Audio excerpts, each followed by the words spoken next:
A sharp crack of handcuffs echoed through the air, silencing the lively buzz of the city street. A black man, impeccably dressed in a navy suit and polished shoes, stood frozen, his arms wrenched behind him by two officers. "What are you doing?" he asked, his voice steady but edged with disbelief. "We got a call about someone fitting your description," the taller officer barked, tightening the cuffs. The man winced, but didn't resist. A small crowd gathered, their faces a mix of curiosity and unease. "I'm telling you, this is a mistake," the man insisted, his dark eyes meeting the officer's cold stare. "Mistake or not, you're coming with us," the shorter officer said, shoving him toward the squad car. The crowd murmured louder now, but no one stepped forward. As he was forced into the back seat, his voice cut through the tension like a blade. "You're going to regret this." The officers exchanged smug glances, clearly unconcerned. But what they didn't know was that the man they'd just humiliated wasn't just anyone. What would unfold next would leave their careers and their lives irreparably changed. What happens when those sworn to protect and serve betray their oath in a moment of blind judgment? Stay with us to uncover a story that will shake your perception of justice to its core. Charles Jackson was a man who believed in the power of quiet dignity. At 42, he had built a life many would envy. Decorated military veteran, Harvard law graduate, and a trailblazer in public service. Despite his towering accomplishments, Charlie was never one to flaunt his success. Instead, he focused on breaking barriers and using his influence to fight for those who couldn't fight for themselves. Charlie grew up in the heart of Chicago's South Side, a place where potential often clashed with hardship. His mother, a school teacher, instilled in him the value of education, while his father, a civil rights activist, taught him resilience and the importance of standing against injustice. Their lessons carried him through the challenges of a system that frequently doubted his capabilities based on the color of his skin. As an adult, Charlie channeled those lessons into action. His military service earned him medals for valor, but it was his commitment to justice that truly defined him. Transitioning to civilian life, he became a federal investigator, exposing corruption and rooting out systemic failures in law enforcement. His work made waves, but it also made enemies, especially among those who didn't take kindly to being held accountable by a black man. Recently, Charlie had been selected to be the chief of police for a major metropolitan city, a historic appointment that would challenge deep-seated prejudices. However, his position had not yet been announced to the public. For now, Charlie moved anonymously, blending into the crowd, observing life from the ground level as he prepared to take the reins. On the day of the incident, Charlie was doing something ordinary, walking to meet an old friend for lunch in an upscale neighborhood. He wore a tailored suit, a reminder of the professionalism he carried everywhere. Yet, to some, he wasn't a man in a suit. He was simply a black man in a predominantly white area. That's when it happened. A call was placed to the police about a suspicious man. Moments later, Charlie found himself face to face with two officers whose eyes weren't searching for truth, but confirmation of their own biases. In that instant, all his accomplishments, his humanity, and his dignity were reduced to a stereotype. The police car sped through the streets, its sirens slicing through the heavy silence inside. Charlie sat in the back, his wrists aching from the tightness of the cuffs. His breathing was steady, but his mind churned with frustration. The officer's eyes, reflected in the rearview mirror, glinted with a mixture of suspicion and smug satisfaction. Charlie caught their glances but said nothing. They had already made up their minds about who he was, and nothing he said seemed to matter. The taller officer, Miller, finally broke the silence. "What were you really doing there, huh? Scoping out houses?" he asked, his tone dripping with accusation. "I told you," Charlie replied evenly. "I was waiting for a friend. You're making a serious mistake." But Miller only scoffed, turning to his partner in the passenger seat. "They always have a story, don't they?" At the precinct, Charlie was led through the station like a criminal. Heads turned as officers and staff watched him walk past, their expressions ranging from indifference to mild curiosity. The fluorescent lights buzzed overhead, casting a cold glow on the gray walls. Charlie's suit, once immaculate, was now wrinkled from the rough handling. The interrogation room was stark, just a table, two chairs, and a recording device perched ominously in the corner. Charlie was shoved into one of the chairs as Miller and his partner Jenkins took their places across from him. "Let's start with your name," Jenkins said, flipping open a notebook. "Charles Jackson," Charlie replied, his voice calm but firm. Miller raised an eyebrow. "And what exactly were you doing in that neighborhood?" "I've explained this already," Charlie said. "I was waiting for a friend. I haven't broken any laws and I have nothing more to add." Miller leaned forward, his eyes narrowing. "You think we don't see what's going on here? A guy like you, hanging around where you don't belong? People notice. That's why we got the call." Charlie's jaw tightened, but he maintained his composure. "A guy like me?" he repeated. "And what exactly does that mean?" "You know what it means," Miller shot back. Charlie felt a familiar sting, a combination of anger and sadness. He had spent his entire life working to dismantle these very prejudices. Yet here he was, trapped by the same ugly assumptions. Hours dragged on as Miller and Jenkins attempted to find anything they could use against him. They searched his belongings, ran his name through databases, and questioned him relentlessly. But every avenue came up empty. Frustration began to seep into their demeanor. Jenkins tapped his pen against the table while Miller paced the room, muttering under his breath. Still, they refused to let him go. To do so would mean admitting they had acted on bias rather than evidence, and neither of them seemed ready to face that truth. Meanwhile, outside the interrogation room, whispers had started to circulate. A few officers recognized Charlie, though they couldn't quite place him. "He looks familiar," one officer murmured to another. "Wasn't he involved in that corruption case a few years back?" "Yeah," the other replied, frowning. "But not as a suspect, he was the investigator." As the realization spread, so did the unease. Officers began to glance nervously toward the closed door of the interrogation room, wondering if Miller and Jenkins had just made the biggest mistake of their careers. Inside the room, Charlie remained composed, though his patience was wearing thin. "Are we done here?" he asked, his tone sharper now. "Because unless you have something concrete, you're holding me without cause." Miller slammed his hands on the table, his frustration boiling over. "Don't play games with me," he barked. "You think you're smarter than us? Better than us?"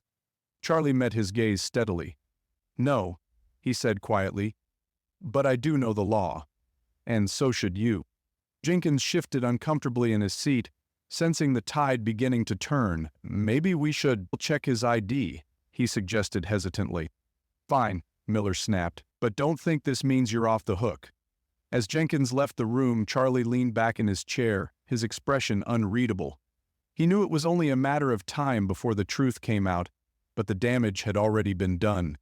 Minutes later, the door opened and Jenkins stepped back inside, his face pale. He whispered something to Miller, whose expression hardened. "That can't be right," Miller muttered. Jenkins nodded grimly. "It is." Miller turned back to Charlie, his demeanor suddenly cautious. "Who are you, really?" he demanded, his voice lacking the bravado it had held earlier. Charlie leaned forward, his eyes locking onto Miller's. "I've been trying to tell you," he said, his voice steady but tinged with a quiet power, "but you wouldn't listen." Reaching into his pocket, Charlie produced a small card. Miller hesitated before taking it, his hands trembling slightly as he read the words printed there. His eyes widened, and the color drained from his face. Jenkins swallowed hard, his gaze flicking nervously between Charlie and Miller. "He's—" "Yes," Charlie said, cutting him off. "I'm the incoming chief of police." The room fell silent, the weight of the revelation settling over them like a heavy fog. Miller's jaw clenched, his eyes filled with a mix of shock and shame. "You arrested your new boss," Charlie continued, his voice calm but firm, "and not because I did anything wrong, but because of your assumptions. That's a problem. A big one." The silence stretched on, punctuated only by the faint hum of the fluorescent lights. Finally, Miller spoke, his voice barely above a whisper. "We didn't know." "No," Charlie said, standing up and straightening his suit. "You didn't. And that's exactly the issue." As Charlie walked out of the room, leaving the two officers in stunned silence, the station buzzed with the news. The man they had wrongfully detained wasn't just another civilian. He was their soon-to-be leader. and he wasn't going to let this incident go unaddressed. This wasn't just about one arrest. It was a reflection of a deeper systemic issue that Charlie was determined to confront, starting with the very department he was about to lead.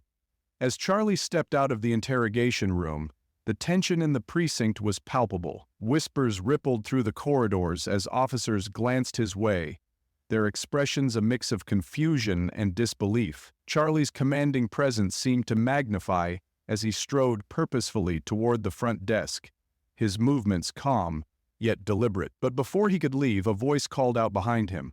Wait! It was Chief Holland, the current head of the precinct, who had been summoned from his office after the news broke. Holland, an older man with graying hair and sharp eyes, approached Charlie cautiously. "I've just been informed about the situation," Holland began, his tone laced with unease. "Mr. Jackson." "It's Chief Jackson," Charlie corrected, his voice even but firm.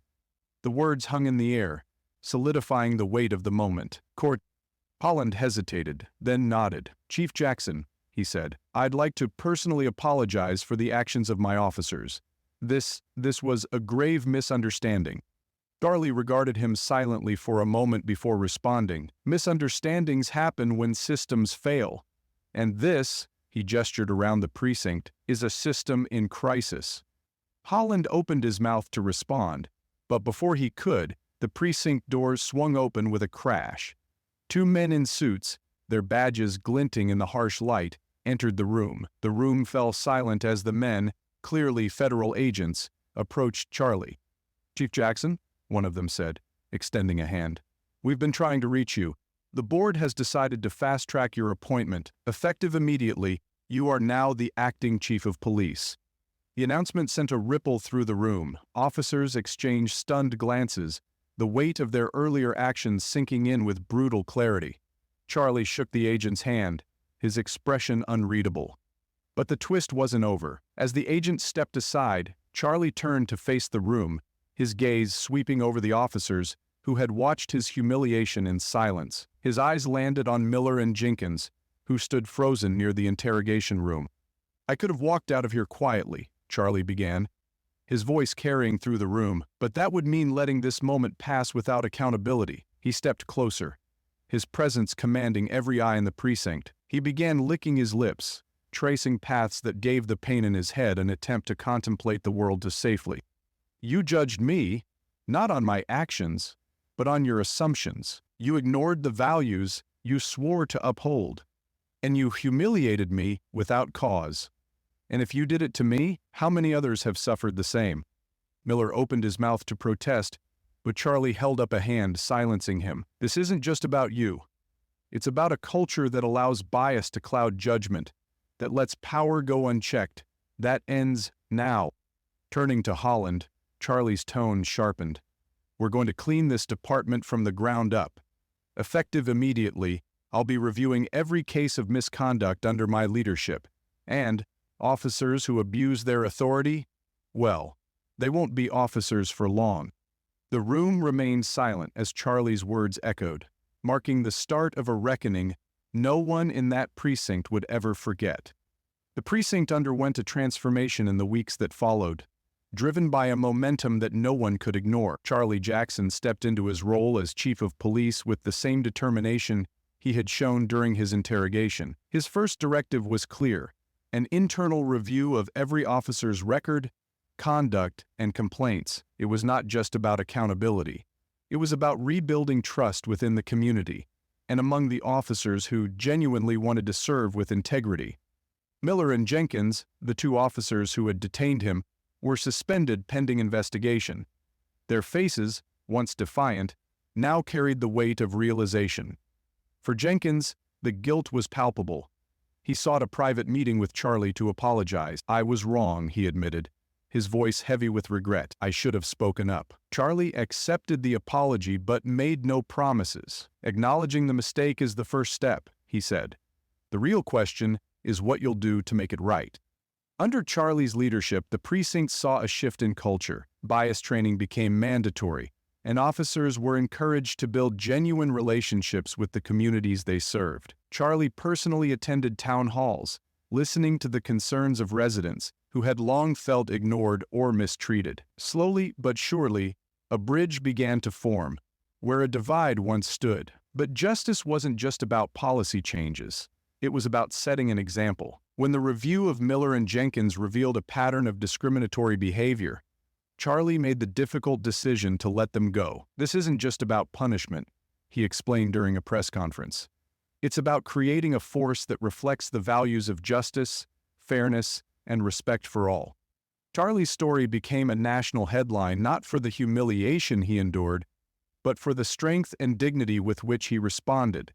He became a symbol of resilience, a leader who used his own experience to spark change. In the end, Charlie stood in front of his officers, addressing them with the same calm authority he had shown since the beginning. "We wear this badge not for power, but for service," he said. "Let today be the day we remember what it truly stands for." The precinct erupted in applause, a sign of hope that the tides were finally turning. And as Charlie left the podium, he felt a sense of triumph, not just for himself, but for everyone who had ever been underestimated, judged, or silenced. This wasn't just his victory. It was a step forward for justice. Charlie Jackson's story is a powerful reminder of the resilience it takes to confront injustice, and the strength required to lead with integrity. In a world too often divided by assumptions and biases, his actions showed that change starts with accountability, both personal and systemic. He turned humiliation into an opportunity, not just for himself, but for an entire community seeking justice and fairness. This story isn't just about one man or one precinct. It's about the larger question we all face. How do we respond when confronted with the consequences of our own judgments? Do we stand by and let bias go unchallenged, or do we take a step forward and demand better for ourselves, for others, and for the systems meant to protect us all? What do you think? Have you ever witnessed or experienced a moment where justice was served or denied? Share your thoughts in the comments. And if stories like these inspire you, don't forget to like, share, and subscribe. Together, we can shine a light on the issues that matter and be part of the change the world needs.